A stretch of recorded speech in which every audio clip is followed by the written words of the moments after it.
Sunday, 8:30 on ABC2. This year we celebrate a media icon who champions better health, a young refugee inspiring change, a medical pioneer embracing the human spirit, and a community leader who puts people first. Across 4 categories, the Australian of the Year Awards shine a light on remarkable Australians. Nominate now for the 2014 awards. One nomination is all it takes. australianoftheyear.org.au. And all the money spent will be worth it. It's another sign of the pressure the government's under that the Prime Minister's had to make this announcement today. The big wait for the big wet continues here in far northwestern New South Wales. Reporting from Washington, London, Moscow, New Delhi, Beijing, Bangkok, Tokyo, Perth, Darwin, Alice Springs, Longreach, the Gold Coast, Sydney, Canberra, Melbourne. reporting for ABC News 24.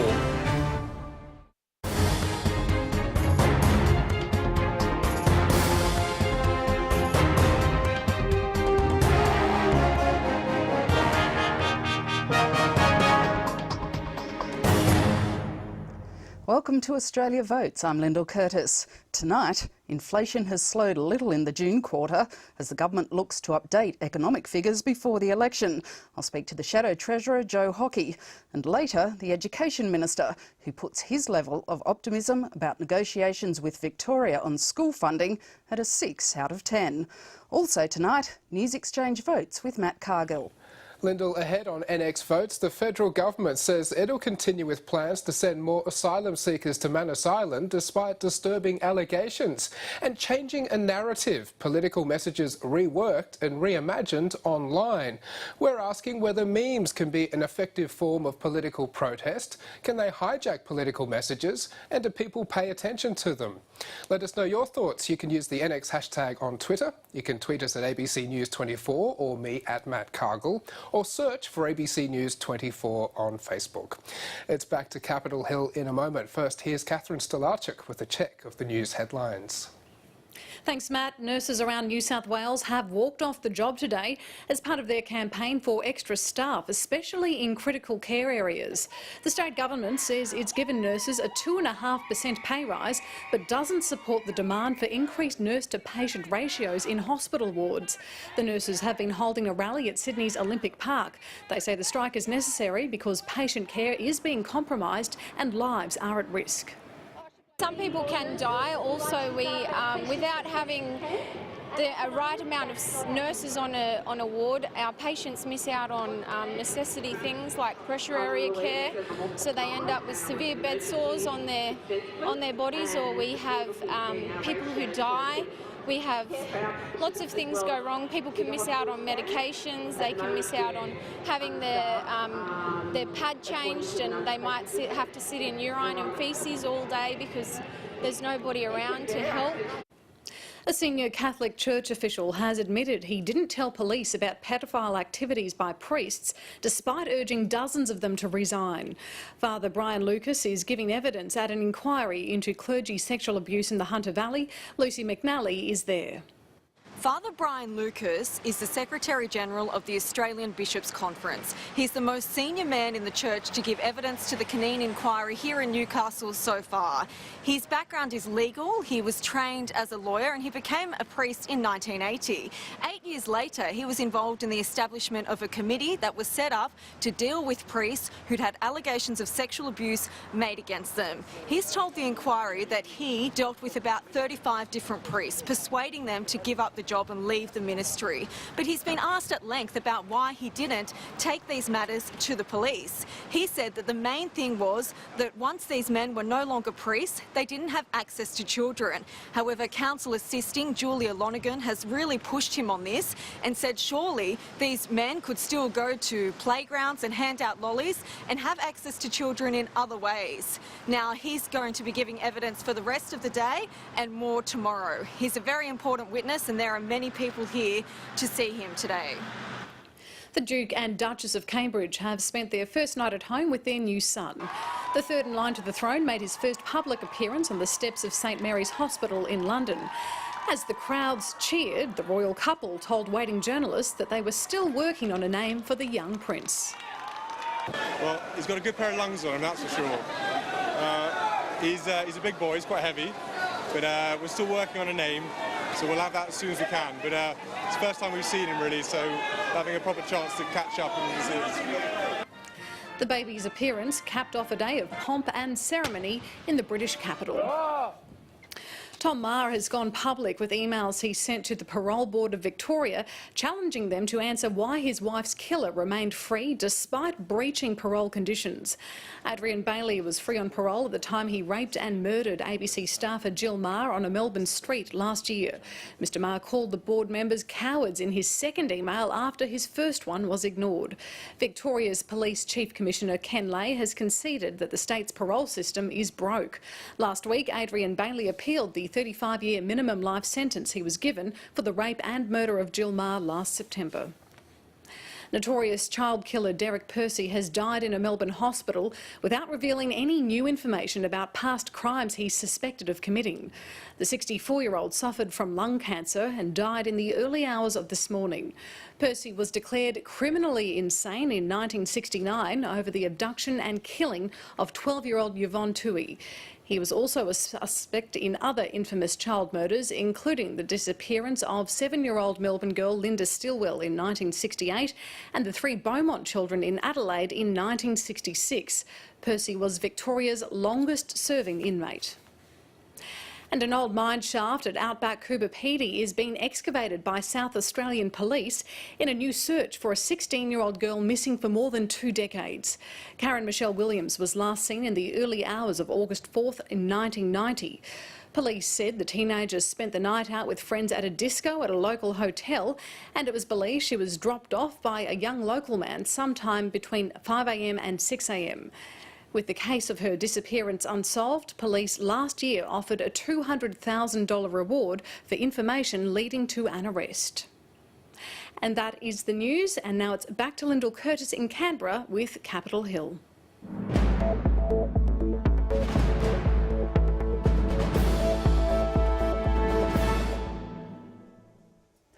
The prospects for another cut in interest rates look a little brighter, with inflation in the June quarter remaining well within the Reserve Bank's target range of 2 to 3%. Housing and health costs were up in the quarter, but travel and fuel costs were down. The figures come as the government contemplates an economic statement before it names the election date. That's likely to mean its figures align with the ones Treasury releases after the campaign is called. Labor will also air an ad tonight, comparing Australia's net debt with other countries. To discuss the state of the economy and some other issues, I was joined a short time ago by the Shadow Treasurer, Joe Hockey. Joe Hockey, welcome to Capitol Hill. If I could go first to a statement from the Papua New Guinean High Commissioner, who has today warned, in his words, Australian politicians to observe international protocols and courtesies when discussing relations with other friendly sovereign nations and not impugn the dignity of our leaders who are attempting to assist Australia in solving the complex issue of asylum seekers. Do you believe that that statement is directed at comments by opposition MPs, including Tony Abbott, on foreign aid? Well, look, I think the coalition and all Australian politicians have been very respectful of the relationships we have with Papua New Guinea and other jurisdictions as well. But let me say this, under the coalition there will be no blank cheques from Australian taxpayers to any other country, let alone citizens here within Australia. There are no blank cheques, and whether it be on foreign aid or be it any other area, Australian taxpayers deserve to have proper accountability in the expenditure of taxpayers' money. But that will not presumably exclude discussing with the foreign nation to which Australia's aid is going, what their priorities are and where they would like to see the money spent. Well, I think it is important to have those discussions, but it is also important that there be a level of accountability to the Australian taxpayers that are writing out the cheques in foreign aid. And we need to ensure, and the coalition will ensure, that foreign aid is not used improperly, nor should foreign aid be used for the political whim of any one Australian government. And frankly, there will be no blank cheques from the coalition on foreign aid or anything else, because we have more respect for taxpayers than certainly the current government does. But the government, the federal government, hasn't been talking, has it, about sending blank cheques? The Papua New Guinea Prime Minister was simply saying that they will have a greater role in setting the priorities, and the Australian government says these are two-way discussions. Well, obviously this is a trade-off for part of the deal with refugees that Mr Rudd has announced. The fact is with Mr Rudd that when he makes the grand announcements, there's always a hell of a lot behind it. And I think as each day passes, like peeling an onion, we're discovering more and more about Mr Rudd's secret deals. We might go now to the economy. Figures on inflation out today showed that inflation is pretty well contained. Do you think that will give scope for the Reserve Bank to cut interest rates? Well, it certainly does give the Reserve Bank room to move. The fact is, if the Reserve Bank does cut interest rates, it's not because the economy is doing well. It's because the economy is underperforming. And certainly it's not helped by the government, which is just behaving in such a reckless manner at the moment. The fact that the government is leaking out a deteriorating budget position to individual media outlets is reprehensible, because it is undermining business and consumer confidence, and it creates the view that the government doesn't know what it's doing. I did check with the Treasurer's office about that figure that was in this morning's newspapers, about a $6 billion write-down. They say it didn't come from them. They will be releasing an economic statement before the election is called. What do you think that statement should say? Well, first of all, they should release the economic statement now, right now. And if the Treasurer's office says that these figures did not come from them, well, why is the Treasury leaking on the government? Why is the Prime Minister's office leaking on the government? Because these figures are coming from somewhere. I mean, it's not one isolated incident. It's hit a number of media outlets, and the deterioration in revenue has been background briefed to a number of media outlets. You see, they just don't get it. Kevin Rudd said he's governing, but what he's doing is he's selectively leaking, which is further undermining business and consumer confidence, because if the government can't properly run the budget, they certainly can't properly run the economy. If another interest rates fall is a sign of a deteriorating economy, does that mean any interest rate falls under a coalition government could be read the same way? Well, it depends on what the economic growth is. And if, as we did have under the coalition, consistent economic growth of trend or higher, and interest rates are coming down, then that would reflect, in part, competition. And on average, under the coalition, interest rates have been lower than on average under Labor. But the fact is that we've got a deteriorating economy. Economic growth is much slower than what the government originally forecast, and it's slower than what they forecast just a few weeks ago in the budget. So what we're getting is a very clear picture that every time the government produces numbers about the state of the budget, they're wrong, and they're wrong in the wrong direction. They're always worse than what the government forecasts. If the economic statement, as the government says it will be, is produced before the election, presumably that would be pretty close to what the Treasury itself will release in the election. And will it be a statement that you could start producing your numbers on, start producing your costings against? Yeah. Linda, we have always consistently said we will wait for the pre-election fiscal outlook, which is produced by the Secretaries of the Treasury and the Department of Finance. This is all pre-election spin from Labor. It's just typical. They're all trying to play these political games of boxing the Secretary of the Treasury into a position during the course of the election campaign. Look, I just treat it as more spin and more smoke from Labor. You've been highly critical of the government's decision to change the FBT rules on cars. But isn't it simply asking those who are claiming the money, claiming the tax deduction, to say for 3 months out of every 5 years to prove that they have a right to that money? Well, it's just not that simple. The government is spinning a line that is inconsistent. At first they said there was rorting, and that's what Mr Bowen said. And then Bill Shorten said that there is no rorting, and then today Kevin Rudd said there is rorting and there's loopholes. The fact is the government had a process. They had a Henry tax review that identified that FBT on motor vehicles needed to be changed so that you could have, you wouldn't rely on the number of kilometres travelled in order to work out your FBT liability. And they said they would come in, excuse me, with a statutory 20%, which would make it much simpler for people that were having it claimed as part of their package. And they introduced that, and now they say there's widespread rorting. Well, that has come out of left field. They have given no proof whatsoever that there is rorting, but by the way, it quite obviously is the case that the government has got its figures wrong, because the government claimed, as the Deputy Prime Minister did the other day, the people benefiting are driving Audis and Mercedes-Benz, where in fact only 5% of the people are driving those sort of cars.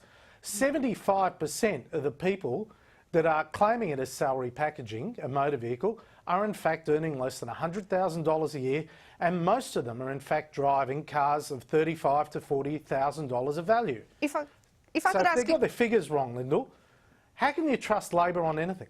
If I could ask you one final question. Labor is running an ad from tonight using a graph that it has used before, showing Australia's net debt compared to other economies, including a couple in our region, Korea and Japan, showing that Australia's net debt is very low. That's not factually inaccurate, is it? No, but it's misguided spin from Kevin Rudd. He's so desperate on the issue of debt and deficit that he's running these sorts of ads which don't tell the full story.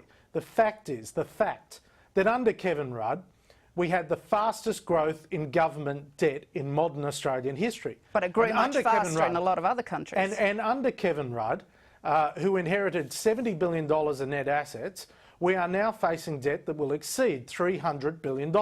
So I say to Kevin Rudd, if you're not concerned about the level of debt of Australia, come clean with the Australian people and tell us exactly when you plan to increase the self-imposed $300 billion debt limit that Labor imposed and what you are going to increase the government debt to. Because you know one thing about Kevin Rudd, he knows how to use the nation's credit card. He's done it before, he'll do it again. He knows how to smoke the taxpayer's credit card, and Kevin Rudd is seeking now a blank cheque to go on a spending spree before the election, just as he is seeking a blank cheque in relation to foreign aid. On that note, Joe Hockey, we'll have to leave it. Thank you very much for your time. Thank you, Linda.